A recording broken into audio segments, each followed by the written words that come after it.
My mother stole the $50K my grandfather gave me for college, forced me to pay rent while spoiling my sister. But when my grandfather found out, he disinherited them all and left me his entire bakery business. I'm 21 years old, about to graduate from college, and just took over my grandfather's business. And I know it sounds like everything's working out now. But I need to tell this story because what my parents did to me basically scarred me for life. I guess I should start from when I turned 18, which is when everything started going to shit. Although looking back, I should have seen the signs way earlier. Like, we always knew Bella was the favorite, but I never thought they'd go that far. It was summer after I graduated high school, and I was super excited about starting college in the fall. You know, I had my plans, my dreams, all that stuff. My parents had good jobs. I mean, my mom's an accountant and my dad's a project manager. It's not like we're millionaires, but we're not struggling either. You know what I mean? So when I sat down with them to talk about college, I assumed the conversation would be about which majors were better or where to apply. Normal stuff you talk about with your parents. But no. Turns out, my mom tells me, super casual, that if I want to go to college, I'm going to have to pay for everything myself because they can't help me. And I was like, what? I tried to explain that I could apply for scholarships, that I could start at a community college to save money. But before I could finish, my dad drops the other bomb. That, also, if I'm going to keep living in the house, I'm going to have to pay rent, to my own parents. I was barely 18, and they basically told me to become an adult overnight or get out. I couldn't believe it. Honestly, I just sat there at the kitchen table trying to process what they'd just told me. My mom kept talking like it was the most normal thing in the world, that I needed to learn responsibility, that she and my dad had worked to pay for their studies, and I could do it too. My dad just nodded. As always, because he almost never says anything when my mom makes a decision. What hurt the most was that they didn't even seem to consider that maybe it was too much, or that maybe we could find a middle ground. It just was what it was, and that's it. Bella was in her room. I think she was like 16 at the time. And I remember thinking, surely things would be different with her. But honestly, I didn't imagine how much. So, anyway, I enrolled in the local community college because it was all I could afford. I've got a job at a cafe a few blocks from the house and started making cakes and cookies for orders on weekends because my grandpa Leonard had taught me to bake since I was little, and I was always good at it. It was exhausting. I'm not gonna lie. I'd wake up at 5 in the morning to fill baking orders, then go to classes, then work at the cafe until 9 at night, come home to do homework and sleep like 4 hours if I was lucky. My parents collected rent on time every month, like on the first of the month there they were with their hand out, and if I was late even one day, my mom would remind me that I needed to be responsible with my commitments. Meanwhile, Bella was living like a princess. I mean, literally. For her 17th birthday, my parents bought her a car. Nothing fancy, but a 2018 Honda Civic that was in perfect condition. And when I asked my mom how they could afford that, she said they'd been saving. They bought her new clothes every month. She had the latest iPhone, went to piano and French classes. And when she started talking about colleges, my parents started researching which were the best and talked about paying for everything, dorm included. I was working myself to death to pay for my degree and my rent while living in the same house where my younger sister had everything handed to her on a silver platter. And I was supposed to be grateful for having a roof over my head. It went on like that for about 2 years. 2 years, where I basically had no social life because all my time was working and studying. My friends stopped inviting me to things because I always said no. That I had to. Work or I had to study or I was too tired. I lost like 10 pounds because sometimes I'd skip meals to save money. And when my mom noticed, she told me I looked good. That surely guys paid more attention to me now. Can you believe it? My own mother, seeing that I was consuming myself with stress and exhaustion, and all she cared about was whether I looked thinner. I started to feel like something was very wrong. Like not just the fact that they treated me different from Bella, but something deeper. But I couldn't identify what exactly. It got to a point where I couldn't take it anymore. And I called my grandpa Leonard. He and my grandma had been traveling all over the country in their RV after he retired from his bakery, living their best life touring national parks and visiting cities, but we always kept in touch. I told him everything, like I dumped everything on him at once over the phone. How I was working 2 jobs and paying rent while Bella didn't lift a finger. How my parents bought her everything while I survived on coffee and 3 hours of sleep. I expected him to say something comforting or give me some wise grandpa advice, But what he said left me frozen. He asked me if my parents had given me the money for college, and I was like, "What money?" I didn't understand what he was talking about. Then my grandpa explained that when I was 16 years old, he had given my parents $50,000 specifically for my college education. $50,000. He said it twice, because I think he noticed from my silence that I was in shock. He explained that he had sold a property he owned and wanted to make sure his oldest granddaughter could go to college without worries. That he gave it to my parents because technically I was a minor and they were the ones who would manage the money until I needed it. He made them promise that money was exclusively for me, for my college, and they promised him it would be. I was speechless. Literally couldn't even breathe properly. All this time, all these months working until I fell asleep, standing up, all the sleepless nights, all the food I stopped eating to save money, and turns out there was $50,000 that was supposed to be mine. I told my grandpa I had to hang up, that I needed to talk to my parents, and he said he also wanted answers and was going to call them. I went downstairs shaking. My parents were watching TV in the living room like nothing. I asked them directly. No, beating around the bush. Where was the money Grandpa gave them for my college? My mom went pale. Like I saw the color drain from her face. And my dad just stared at the floor. They started with excuses. That they needed to save it for a better time. That the economy was tough. That they had expenses. But I kept pushing because I knew there was more. Finally, my mom admitted they had decided to save that money for Bella's college instead of using it for mine.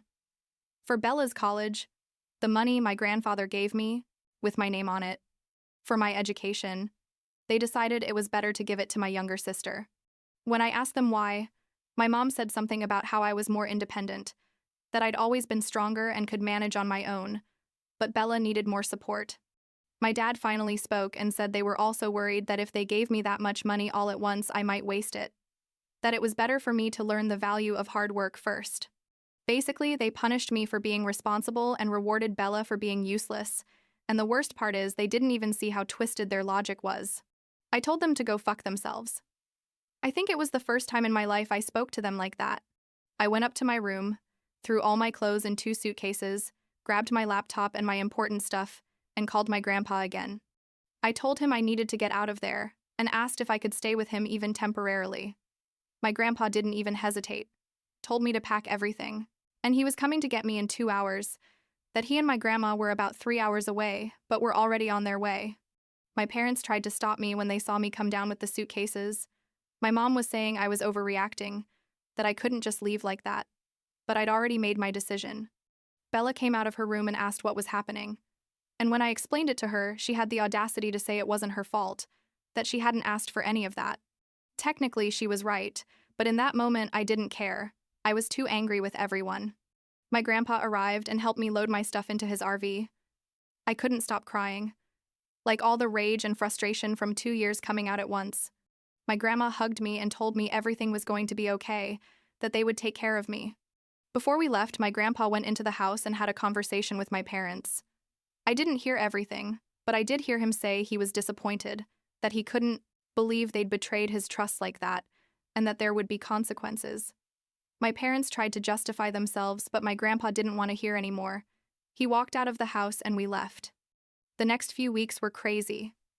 My grandpa hired a lawyer and sent my parents a formal letter demanding they return the $50,000 with interest, or he was going to remove them completely from his will.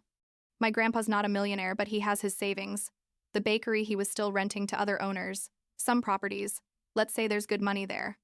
My parents panicked. My mom would call me crying, saying I was destroying the family, that grandpa was getting old and I was manipulating him. Bullshit like that. My dad would send me messages saying everything could be fixed if I talked to grandpa and convinced him not to disinherit them. But the thing is, I didn't even have to convince my grandpa of anything. He was furious on his own.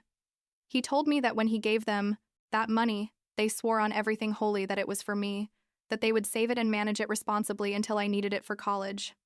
Not only did they break that promise, but they also made me work like a slave and pay rent while they had my money saved to give to my sister. My grandpa said that wasn't just betrayal toward me, but toward him too, that they'd abused his trust and his generosity. My parents ended up agreeing to return the money because they didn't want to lose the inheritance. Basically, They had to refinance the house and take from their savings to come up with the 50,000 plus, the interest my grandpa calculated. But here comes the part that almost makes me laugh from how ironic it is. To get that money, they had to cut all of Bella's extra expenses. They took away her car, canceled her piano and French classes, told her no private university, but she'd have to go to community college like me, and basically everything they'd been giving her ended overnight. Bella was devastated. She cried all the time and complained to them, but my parents explained they had no choice, that they had to pay a debt. The funny thing is, Bella called me one day, like 2 months after all this, and it was the first time we really talked about everything. She told me she'd gotten a part-time job at a store and was learning to budget because now she had to pay for her own things. She sounded different, less spoiled, more real. I don't know how to explain it. She told me at first she hated having to work, but now she understood a little more what I'd gone through, and she apologized for not seeing it before. I'm not going to say we suddenly became super close or anything. There's still a lot of resentment on my part, but at least she was trying to understand. Meanwhile, I stayed living with my grandparents and things improved so much. I was able to quit one of my jobs because I no longer had to pay rent, and with the money they returned, I could pay for the rest of my degree without problem and even had some left over. My grandpa kept teaching me more about baking and the bakery business, and one day he told me he wanted to offer me something. Turns out he was already tired of traveling so much. My grandma was also ready to settle in one place, and he had his bakery that had been successful for years, but that he'd rented out when he retired. He proposed that if I wanted, I could start working there with him, learn the whole business, and eventually keep everything. The bakery, the location, the contracts, everything would be mine. I didn't think twice. I mean, I'd always liked baking, and my grandpa was a master at it. He'd grown that business from scratch. I started working with him while I finished my last semesters of college. I was studying business administration, which was perfect for what I was going to do. I learned everything about the business, from how to manage inventory to how to deal with suppliers, how to handle difficult customers, how to make a small business profitable. My grandpa had decades of experience and was basically handing me his legacy, and I was determined not to disappoint him. About 3 months ago, I graduated from college. It was a small but nice ceremony. My grandparents were there supporting me. My parents didn't go. I didn't even invite them, and they didn't ask. That same week, my grandpa officially transferred the bakery to me. We signed all the papers, and now it's mine. Legally, everything's in my name. He also changed his will, and my parents aren't included in it anymore. Basically, all his inheritance will be divided between me and Bella now. Although the biggest part is for me because he says, I proved I know how to value effort and sacrifice. My parents have tried to contact me several times, especially my mom, who sends me long messages about how family is important and that she's always loved me and blah blah blah.